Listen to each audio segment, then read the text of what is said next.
Hello, and welcome to eMediCore Patients Corner series. Today's discussion is on transurethral resection of prostate, or TURP. TURP is one of the most common surgical procedures used in the treatment of benign prostatic hyperplasia, or BPH. BPH only affects men and is characterized by the non-cancerous enlargement of the prostate gland. A common symptom of BPH is urinary retention, the inability to urinate.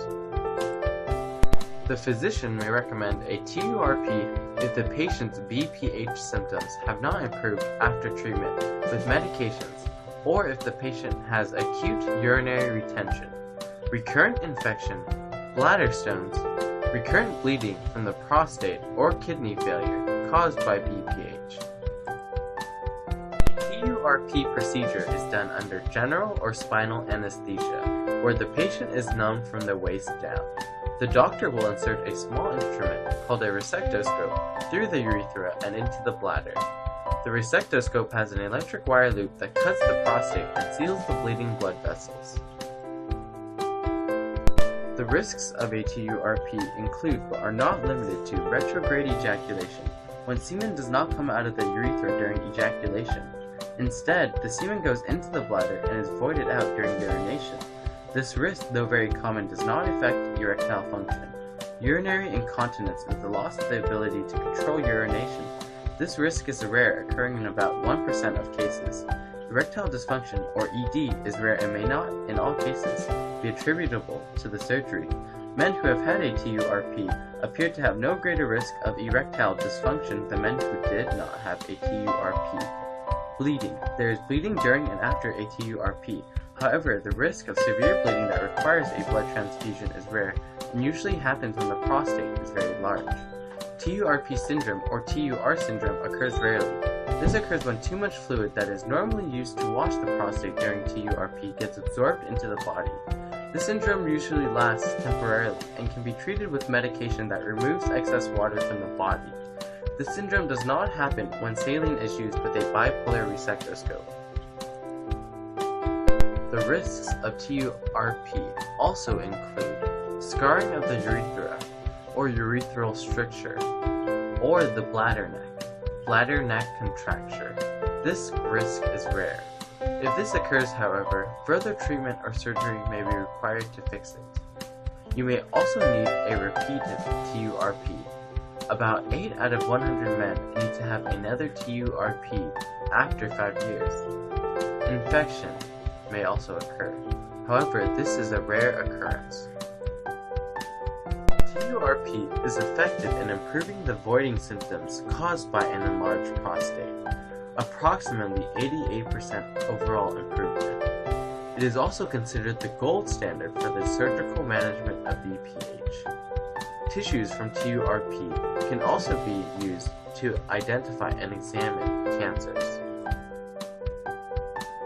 Alternatives to TURP include watchful waiting, treatment with medication, transurethral microwave therapy, or TUMT, transurethral needle ablation, TUNA, transurethral incision of the prostate, TUIP, and open prostatectomy, an open surgery to remove the inside parts of the prostate.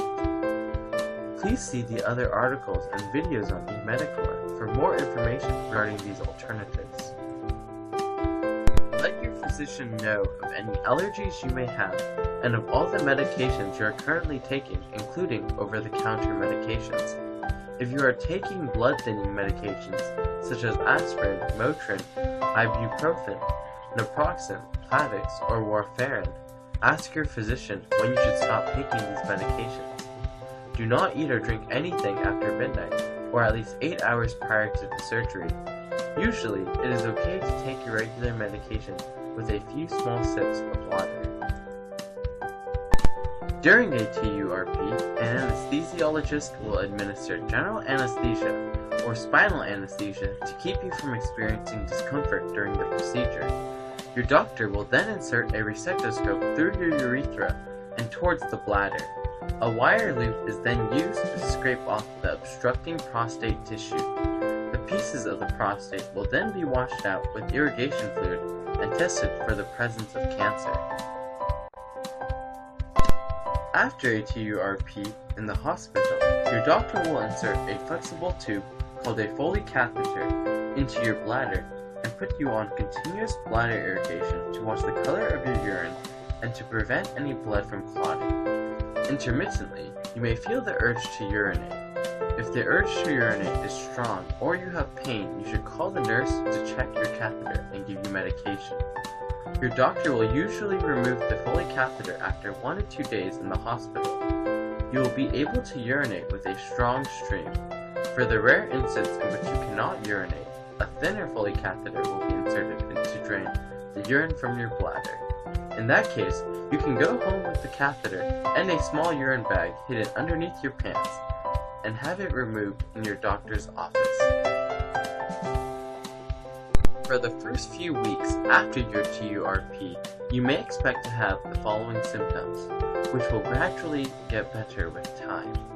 Some burning on urination, frequent urination, urgent urination with occasional leakage when needing to use the bathroom, and some bleeding in the urine off and on, which may last for a month or so. In the first month or so after TURP, you should avoid straining, strenuous exercises, heavy lifting over 10 pounds, and constipation. You should drink plenty of water and eat more fruits and vegetables. You should also ask your doctor when you can have sex, return to work, and resume your over-the-counter pain relievers, such as aspirin and ibuprofen. You should call your doctor if you are unable to urinate, have a fever over 101 degrees Fahrenheit, or have shaking chills.